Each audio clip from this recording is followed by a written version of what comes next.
You and your friends need to have friendly competition at all times. Now, you need to meet your friends, and you need to have banter and competition around things that matter. Who's got the most money?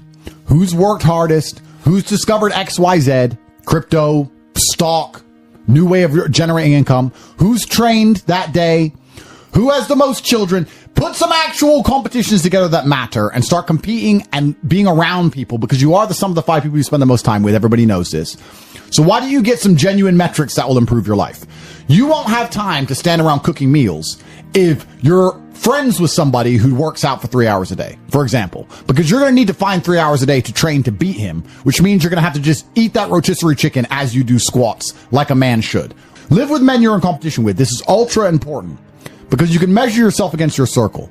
Get your act together, get some genuine metrics, things that matter, and once they're all put together, you're going to live in a naturally competitive environment, which is going to increase your testosterone level. It's going to prevent you from doing a lot of dumb shit. And the competition one's great, because you can apply it to everything. I think that getting rich when you're young as a man is probably one of the worst things that can happen. You don't want to get rich to your late 20s.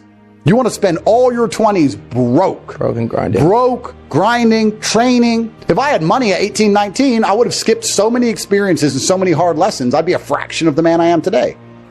So I don't like the idea of kids just gambling and getting lucky. Yeah. Now, that's the worst thing that can happen to a young man. He's skipping all the struggle, all the pain and suffering he's going to attempt to skip with money. He's going to end up suffering more in the end, but he's going to just lose, lose, lose.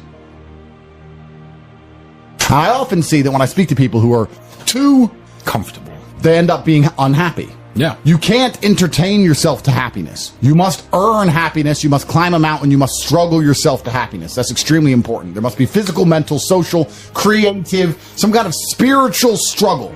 And those things being satisfied is what's going to satisfy you. It's like Bitcoin. Bitcoin's a mathematical equation. You solve the equation, you get a Bitcoin. Life is very much the same. There's struggles, there's difficulties which you have undertaken, which you have adopted to try and complete. And when you finish those things, then you get satisfaction as a reward. That's the Bitcoin.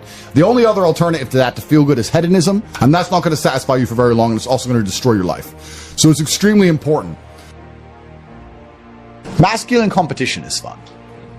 I think what's fun as a man is being the best at anything, right? So I live in a very masculine environment because masculine competition drives you forward.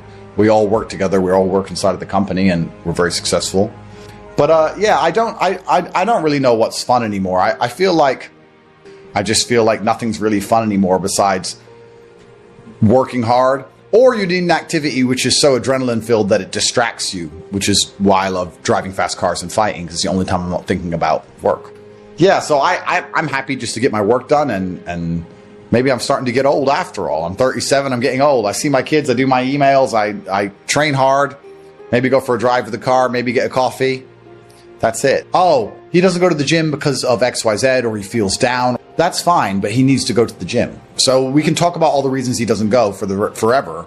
That's a very long, lifelong conversation, but he needs to go.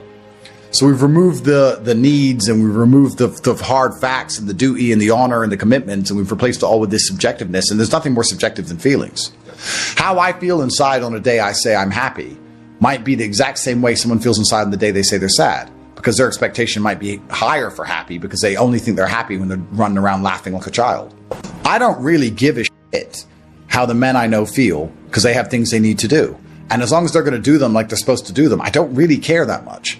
And if they were to come to me and say they feel down about something and they had a good reason, I wouldn't be insensitive. That's fine. But we're talking about a death of a family member or something, and we're talking about 1 or 2 days until you just get back to life. You have things to do. If you're injecting struggle, and that struggle, solving those problems lead to a positive place, once you become addicted to it, you're going to become a machine of monumental achievement. There are some very simple, basic things you can do. Weight training, chess, having debates, trying your very best to take care of your mother, retire her, make sure that your people who you love are taken care of. You need goals and resistance and something to fight against to live well. Because the distance between pain and joy is what we experience. If you only have joy all of the time and no pain, you are not going to be happy. You don't need fun. Fun is the vector from which Satan operates. Every time you look at something which is fun, it's all just hedonistic. There's no money to be made. You don't retire your mother. You don't help the world. You don't give to charity. You don't become stronger. You don't become wiser. You don't learn anything. Experiences are unique. Jail was a unique experience. Bunch of fun. Unique. Life's not about fun as a man. Life is about doing the right thing because it must be done. Now, there are some things that are fun which can be earned. And there are some things which are fun that you could do, which perhaps involve skill. Driving a supercar around a racetrack is fun. It involves skill. You have to be good at what you do. Cool. But a lot of this fun that is easily accessible to everyone, because not everybody can get a Ferrari on a closed racetrack. I can. You can't because you're poor. You do not need fun until you've already reached the highest possible echelon. So this whole idea that you need fun in your life, you don't. What you need is purpose. You need discipline. You need hard work. You need things to do which are going to benefit you and the others around you. You need duty. You need obligations. And you need performance metrics. You need people around you who are going to hold you accountable. You're nobodies. You're not important. Nobody knows who you are. You're not physically strong. You're not financially wealthy. You have bigger concerns. Your obsession with fun is holding you back. These things you think are fun aren't fun. Action solves all things. Time solves all things. God solves all things. And to sit around and be obsessed with feelings is highly feminine. I don't like that energy around me.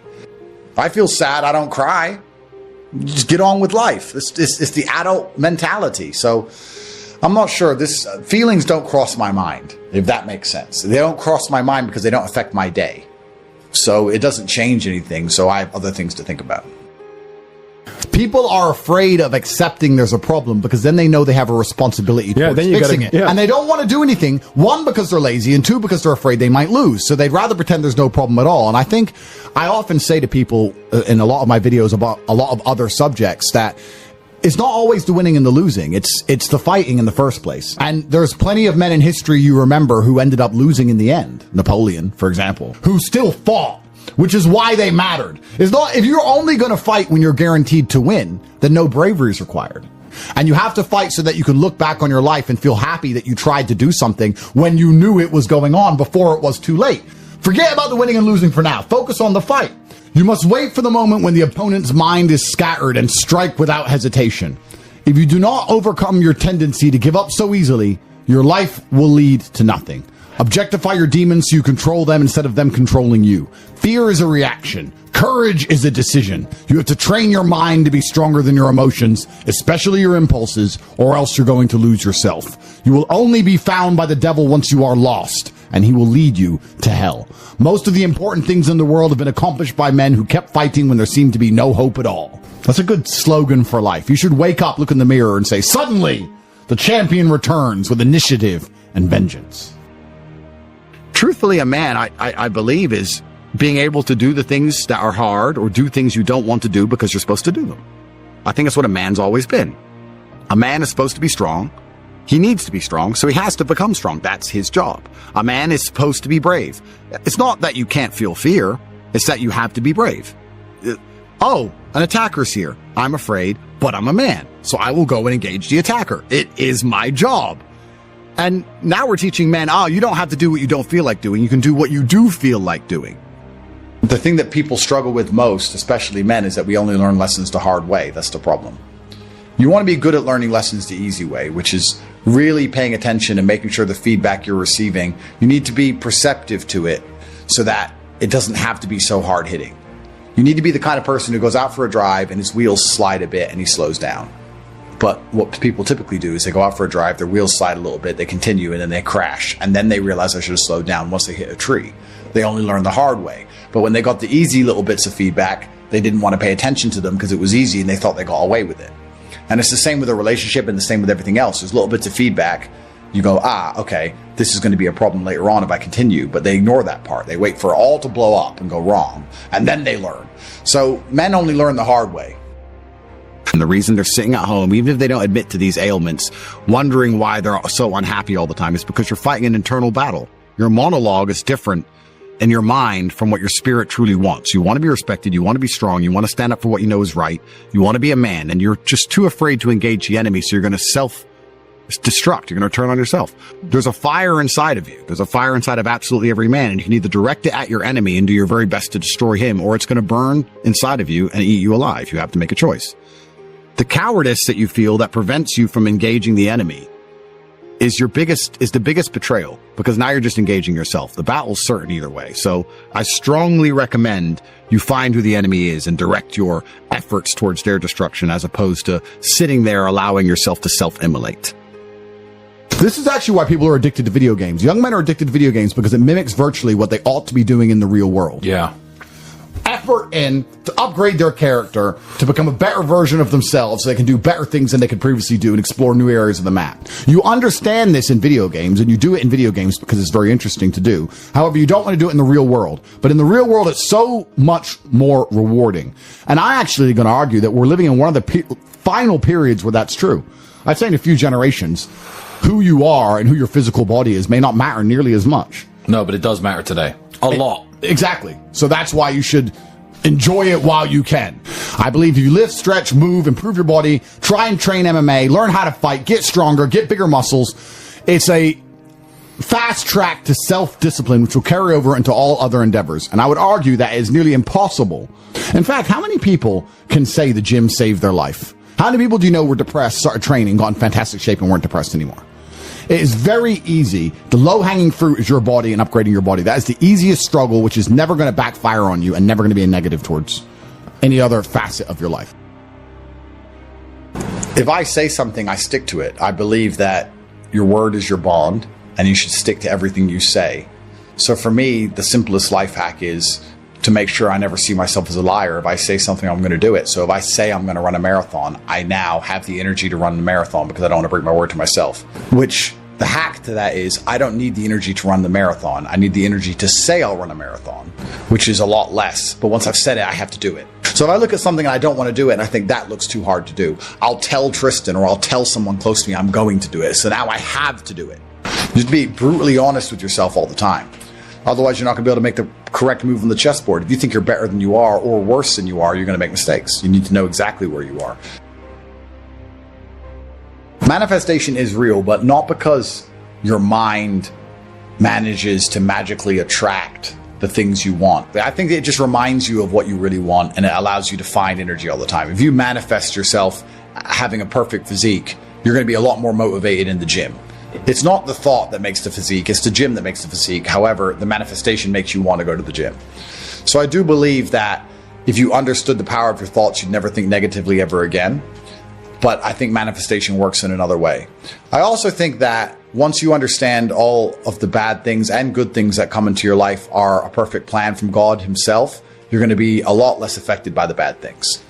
If something bad happens to you, it's part of God's plan. He knows what he's doing. In the end, you're going to be happy it happened. I often ask people, is there anything bad that's happened to you in the past at the time you were distraught about that you now wish didn't even happen? So if you understand you're always going to get there eventually, why be upset about it now, right? If you know in a year from now you'll be glad it happened, why be upset about it happening now? You have to be cerebral enough about things.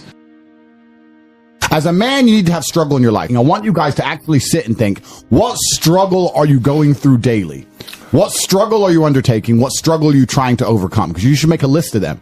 I can know for myself, every single day I wake up and I train physically. Every single day I have to go through X amount of physical pain when my day begins. That is a struggle that must be completed. Then I must try and keep my massive empire online, see my children, take care of everybody. There's struggle involved. My life is difficult. Difficult lives are fulfilling because we used to have to hunt and fish and go out there and go through difficulty to survive.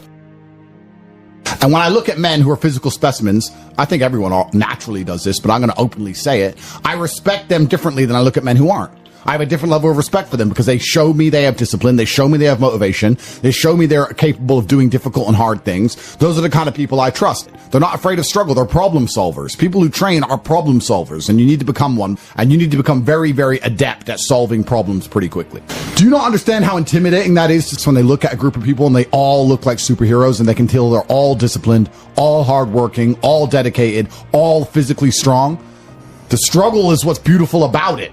That's the most important thing. That's what you have to understand. First, you want to become as strong as physically possible. So you want to be as strong as physically possible. Next, you want to try and make as much money as possible. Not even necessarily for the money, although money is extremely important because it allows you to take care of yourself. We talked about this before, but there's the challenge involved, and solving that challenge is going to make you feel more satisfied as a human. Happiness comes from success, and making money is success. You should try and make people around you smile and be happy. You should try and encourage positivity around you. You should be the kind of person that no one can really complain about their struggles around, because they know that you're the person who's going to be like, why are you complaining when you could just simply fix it? So how do you find happiness? Happiness is in struggle. The struggle and the size of the struggle you're facing, along with how important it is and how important you feel it is deep in your heart, is directly correlated to how successful and how happy you're going to feel all of the time. Struggle is extremely important for a man, and you should be looking to inject struggle into your life permanently. For a man, your contentment will come from your purpose, and it will come from your competence, and it will come from succeeding objectives. It will come from completing difficult things that other people cannot complete. It will never come from the easily accessible hedonism, which you have confused for fun. If everybody can do it, you shouldn't want to do it. If everybody can go to that concert, you shouldn't want to go. If everybody can go to that club, you shouldn't want to go. You should only want to do things others can't do. The only fun I have is doing things I know you're not allowed to do. So you need to sit there and go, all right, I'm being asked to do something fun. Who else can do this? And if the answer is everybody, stop. I clear my emails. I've trained hard that day. I've made a couple $1 million. I've checked on all the people I love, all the people I care about. I've donated some money to charity. My children are fed. Their mothers are taken care of. Everything is in order. Everything is in its proper place. That is fun. If you say to me, Andrew, skip a portion of that organization and professionalism so that we can go and do something that everyone else can do, my answer will be no. That does not sound fun to me. And the fact that you think that's fun shows that you have a severe mental deficiency. Okay. Stay away from it. You're only going to find actual fun through purpose. And you're only going to find purpose through exceptionalism. So you need to become the best possible version of yourself in all realms. That's extremely important. The reason you are so unhappy is because you are trying to have fun.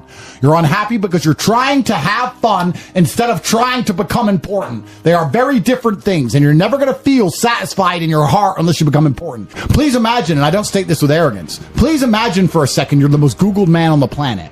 And you're a kickboxing world champion, and you have hundreds of millions of dollars, and you're built like a tank. Imagine how you feel when you look in the mirror. Nothing can match that, and nothing can beat that. I think if you take these approaches, if you take the approach of manifesting what you want so you're constantly motivated and understanding all the bad things that happen to you are just a lesson and one day you're going to get over it, it's pretty easy to be a happy, contented, balanced person. I don't think there's any serious magic to happiness. I think it's a choice, and it's pretty easy to do. I think the unhappiest people in the world don't have any struggle at all.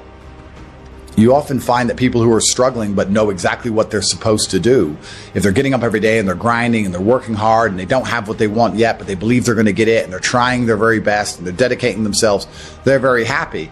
Perhaps the people who are born with a trust fund and unlimited money and have no struggles in their life and they have no objectives to try and conquer are truly the miserable ones. Perhaps we're built for struggle. Perhaps the human mind and soul and spirit is built to struggle. Perhaps we're built to suffer. I know me as a man, I'm happiest when I suffer. Why did the emperors we discussed earlier constantly try and expand their empires? Because they wanted to struggle. Yeah. They wanted difficulty. Would you play a video game if it was easy? If you could never die? I mean, cheats get boring pretty quick. You play it because it's hard. That's the whole point of it. You're supposed to struggle with it. You're supposed to suffer with it. So I think a lot of people confuse these things and they sit and say, this is merely making me unhappy. Or, if I woke up and everything was just perfect, that'd be great for a few weeks. But if you just wake up and nothing ever goes wrong, I think that'd be quite depressing in its own way. That's the beauty of life, is the up and the down, because there's no light without dark.